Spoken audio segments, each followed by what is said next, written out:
This is Al Jazeera. Live from Studio 14 here at Al Jazeera headquarters, I'm Fully Batibo. Welcome to the News Grid. Moving in on Mosul, after more than a month of street battles, Iraqi forces are getting close to the center of the city in their fight to drive out ISIL. Many countries are part of the effort, but the Iraqi Prime Minister insists Turkish troops are not welcome. Former Turkish Prime Minister Ahmet Davutoglu joins us on the News Grid for a rare interview.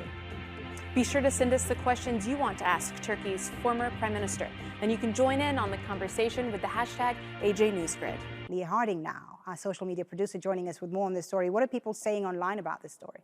A lot of people think Donald Trump's conversation around his reaction to Hamilton was both funny, and some people think it was sad. When Vice President-elect Mike Pence went to the Broadway, he was called out by some of the cast members. Donald Trump said, "Not funny, you guys should apologize." Rob Ford here, he is a political professor out of Manchester University. He said, if you're a journalist writing about Trump-Hamilton tweets instead of Trump hard-right appointments, then you've learned nothing from the last 18 months. What is that we've learned? It's that Donald Trump controls his own online conversation. Here's a tweet that I put out earlier to kind of give you an idea of what I'm talking about. So this red line here, this is a Google Trends map for you. That is showing you the conversation around Trump University, the lawsuit that he settled earlier this week. But then here on November 19th, when he started tweeting about Hamilton, it took over the conversation on his Twitter feed.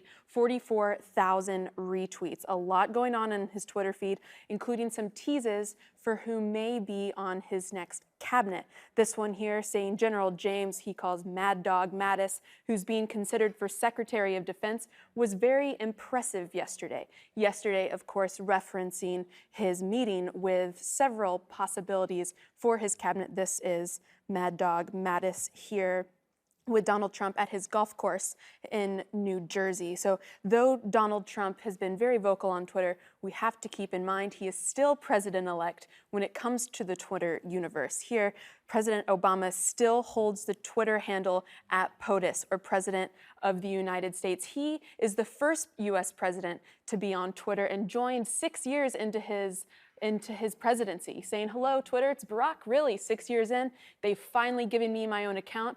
Donald Trump won't have hold of that account until January 20th, but when he does, he will lose 3 million followers. He has 15 million right now. President Barack Obama has 12 million. So a definite change for him in many ways for Donald Trump. If you're joining in on this conversation, we'd love to hear from you. Any comments you're writing, just tag the hashtag AJNewsGrid, or you can write to me directly at Leah Harding, AJE. Folly? And this story is generating a lot of interest, of course, on social media. It is, Folly, but something to be aware of. This conversation is also generating a lot of fake news. There were some very disturbing images that our team here at AJNewsGrid came across, and our producers went to verify the origin of the pictures. Some of them, very, very disturbing, as I told you, were from Nigeria from 5 years ago, pictures that were claiming to be from the Rakhine State from this latest bit of alleged brutality. So it's something to be very aware of, especially when something is tagged just simply with the hashtag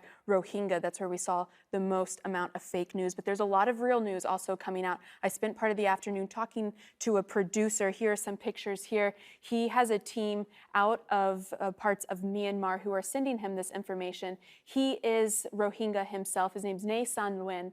He has been posting these pictures. We saw earlier of the Human Rights Watch posting pictures of satellite images showing burnings of buildings.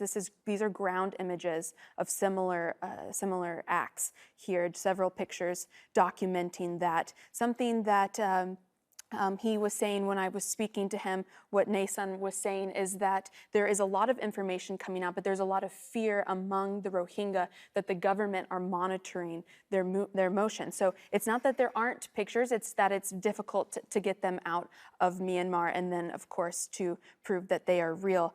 Something that I found quite interesting, the leader of Myanmar, Aung San Suu Kyi, has not posted anything about this. She hasn't posted anything on her official Facebook page since April of earlier this year, though her Min has said that the Human Rights Watch report is, quote, exaggerated.